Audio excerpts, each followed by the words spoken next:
So, hello guys, good morning. Welcome to the new video of Mathematics Panther. तो आज हम लोग करने वाले हैं थ्योरी बिफोर 1.5. ठीक है, तो इसके अंदर जो सबसे पहला हमारा टॉपिक है वो है कॉम्प्लीमेंट ऑफ सेट्स. तो कॉम्प्लीमेंट क्या होता है, इसकी डेफिनेशन पढ़ते पहले. Let you be the universal set and A a subset of you, then the complement of A is the set of all elements of U which are not the element of A. अब देखो, इसको हम Venn diagram से समझते हैं. ये क्या कहना चाहता है, ये कह रहा है कि ये एक हमारे पास यूनिवर्सल सेट है. ठीक है, इसके अंदर हमारे पास ये एक सबसेट है U का A. ठीक है, तो जो इसका A का कॉम्प्लीमेंट होगा ना, वो है ए को छोड़ के बाकी सारा जो पार्ट है ना, वो इसका कॉम्प्लीमेंट होगा. इसको हम ए डैश से डिनोट करते हैं, ए डैश. ठीक है, तो हम इसको कैसे लिख सकते हैं, देखो इसको लिख सकते हैं हम A dash is equals to X such that X belongs to U and X not belongs to A. ठीक है, या फिर हम इसको ऐसे लिख सकते हैं A dash is equals to U minus A. ठीक है, अब इसका एक एग्जांपल लेते हैं हम. देखो, जैसे हम लेंगे, हमारे पास u है 1 2 3 से लेके 10 तक.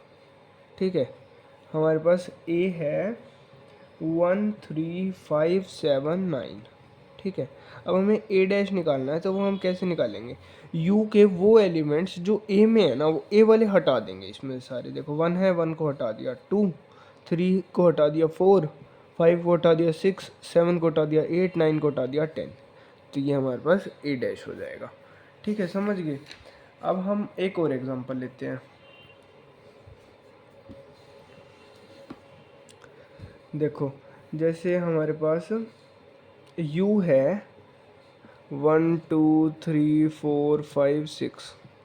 ठीक है, और हमारे पास a है 2,3, b है हमारे पास 3 4 5.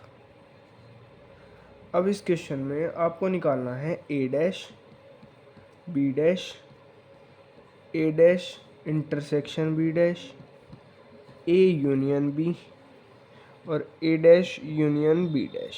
ठीक है, ये 5 चीज़ें निकालनी है. सबसे पहले हम a डैश निकालते हैं. देखो, a डैश मतलब a के जो एलिमेंट्स है वो इसमें से हटा दो, तो क्या हुआ 1 4 5 6. ठीक है, b डैश b वाले एलिमेंट्स इसमें से हटा दो, तो ये क्या हुआ 1 2 6. ठीक है, अब निकालना है हमें a dash intersection b dash, मतलब इन दोनों में क्या कॉमन है. ये देखो, इन दोनों में कॉमन है 1 और 6. ठीक है, अब निकालना है हमें a यूनियन b. a और b में क्या वो है, a और b का यूनियन निकालना है. तो ये हो गया हमारे पास 2 3 4 5. ठीक है, और अब एक लास्ट और a dash union b dash. a dash आया है हमारे पास 1 4 5 6 और b डैश आया 1 2 6, तो इसका यूनियन निकालना है हमें. तो वो हो जाएगा हमारे पास 1 2 3 नहीं है, 4 5 6. ठीक है, समझ गए. बी डैश में 3 नहीं था और इसमें भी 3 नहीं था. ठीक है, तो ये हम ये सारा हमने इसका निकाल लिया है. अब हम इसकी प्रॉपर्टीज़ समझते हैं. कॉम्प्लीमेंट्स की कुछ प्रॉपर्टी है, तो आगे अब हम इसकी प्रॉपर्टीज समझते हैं कॉम्प्लीमेंट की. सबसे पहली जो हमारी प्रॉपर्टी है वो कहती है कॉम्प्लीमेंट लो है. जो सबसे पहली हमारी प्रॉपर्टी है कॉम्प्लीमेंट लो. इसके अंदर भी इसके दो पार्ट्स है. देखो, पहला पार्ट क्या कहते हैं, A union A dash is equals to U. ये देखो, ये हमारे पास ए है, ये यू है.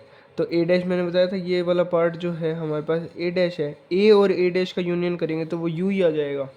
दूसरा पार्ट है हमारे पास A intersection A dash is equals to phi. A और ए डैश में कॉमन रीजन कुछ भी नहीं है, तो फाई हो जाएगा.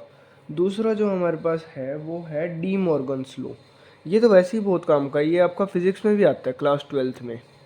डी मॉर्गन्स लॉ, ये वैसे मुझे सर ने याद है, मुझे जितना बताया था वहाँ पे सर ने बताया था break the line change the sign. वहाँ पे है ना ऐसे होता था, जैसे यहाँ पे डैश है ना, वहाँ पे ऊपर लाइन होती थी, इसी को कॉम्प्लीमेंट बोलते थे. तो ये देखो ए यूनियन बी का डैश।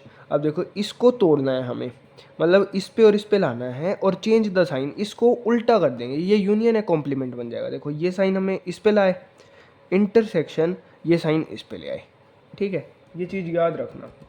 अब जैसे हमारे पास ये है ए इंटरसेक्शन बी का डैश, तो ये साइन इस पे लाए, इसको उल्टा कर दिया और ये इस पे ले आए, ठीक है। ये डी मॉर्गन्स लॉ है, ये याद रखना, फिजिक्स में भी काम आएगा आपके।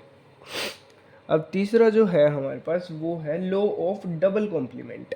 ये वैसे नाम याद रखना जरूरी नहीं है, वैसे याद रखना ए डैश का डैश, ये हमारे पास वापस यही आ जाता है, ये ए डैश है, इसका कॉम्प्लीमेंट करेंगे मतलब इसको छोड़ के बाकी सारा, तो वो ये हो जाएगा, ए डैश का डैश हमारे पास ए आ जाता है, ठीक है। फोर्थ जो है वो है हमारे पास law of empty set and universal set. ये भी बस नाम याद रखने की जरूरत नहीं है आपको। वैसे ये देखो फाई का अगर हम डैश लेते हैं, फाई मतलब कुछ भी नहीं, उसका डैश मतलब सब कुछ, तो यू, ठीक है। और अगर हम यू का डैश लेते हैं, यू मतलब सब कुछ, उसका अपोजिट मतलब कुछ भी नहीं, फाई, ठीक है। तो ये आपको याद रखना है। इसको हम वेन डायग्राम से भी समझ सकते हैं, वो सारा मैंने आपको यहाँ समझा दिया है एक एक करके। ए यूनियन ए डैश यू हो जाएगा, मतलब इन दोनों का इकट्ठा। ए इंटरसेक्शन ए डैश मतलब इन दोनों में कॉमन, वो कुछ भी नहीं होगा। ए यूनियन बी का डैश, ये तो मैंने आपको याद, break the line change the sign याद रखना, मतलब इसको मैं फिजिक्स में सर ने लाइन बोला था, वैसे आप इसको कॉम्प्लीमेंट से याद रखना, break the line change the sign, ऐसे याद रख लो। ए डैश का डैश, ए डैश मतलब ये वाला रीजन, इसका डैश मतलब ये वाला रीजन, तो ए आ जाएगा। फाई मतलब कुछ भी नहीं, उसका डैश यू, यू मतलब सब कुछ, उसका डैश फाई, ठीक है, समझ गए। तो इसी के साथ हमारी ये थ्योरी कंप्लीट होती है 1.5 से पहले। एक लास्ट एक्सरसाइज रहती है हमारी 1.5, वो हम नेक्स्ट वीडियो में करेंगे।